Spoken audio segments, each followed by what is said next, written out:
বাংলাদেশের ছাত্র জনতার অভ্যুত্থানের আমার সহযোদ্ধারা, আপনারা কেমন আছেন? আমার সামনে আজ এই ইসলামী আন্দোলন বাংলাদেশের মহাসমাবেশে যে লক্ষ ছাত্র জনতার উপস্থিতি, তারাই ছিল আমাদের জুলাই অভ্যুত্থানের অন্যতম সহযোদ্ধা। কে কি বলল সেটাতে আপনাদের আমাদের কিছু আসে যায় না। আমরা যতক্ষণ জুলাই অভ্যুত্থানের ওই স্পিরিটে নিজেদের বুকে ধারণ করে শহীদের যে আত্মত্যাগ, জুলাইয়ের যোদ্ধাদের যে রক্ত দেওয়া, সেগুলোকে আমরা যতক্ষণ ধারণ করে সামনের দিকে এগিয়ে চলবো, ততক্ষণ কারো প্রপাগান্ডা আমাদের কিছু আসে যায় না। ততক্ষণ ওই বিদেশি এজেন্টদের চক্রান্তে আমাদের কিছু আসে যায় না।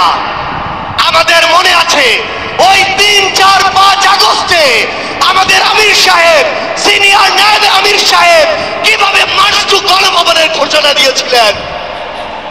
আমরা স্পষ্ট করে আপনাদেরকে একটা কথা বলি, এই 24 পরবর্তী বাংলাদেশে আমরা যারা অভ্যুত্থানের সহযোদ্ধা ছিলাম, আমরা যদি ঐক্যবদ্ধ থাকি, আগামীর বাংলাদেশে আর কোন ফ্যাসিস্ট কোন নামে কোন ব্যক্তিকে সামনে রেখে কোন দলকে সামনে রেখে এই বাংলাদেশে দাঁড়াতে পারবে না।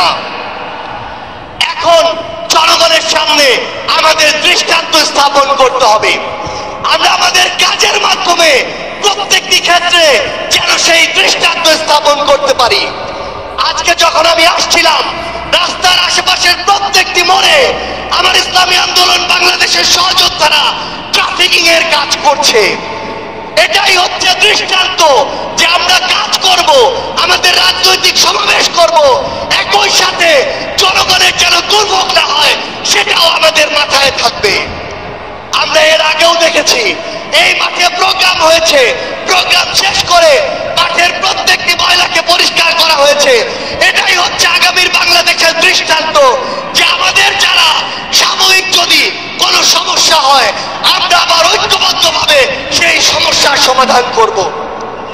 একটা জিনিস মনে রাখতে হবে, এই অভ্যুত্থানে আপনারা যখন ঢাকার গুরুত্বপূর্ণ পয়েন্টগুলো থেকে শুরু করে দেশের বিভিন্ন রণক্ষেত্রে অংশগ্রহণ করেছেন, আপনাদেরকে পাঞ্জাবি পায়জামা টুপি দেখে টার্গেট কিলিং করা হয়েছে। আমার মাদ্রাসার অসংখ্য ভাই এই টার্গেট কিলিং এর শিকার হয়েছেন। আগামীর বাংলাদেশে কেউ যেন কাউকে ট্যাগিং করে টার্গেট কিলিং এর শিকার না করতে পারে, সে বিষয়ে আমাদের ঐক্যবদ্ধ থাকতে হবে।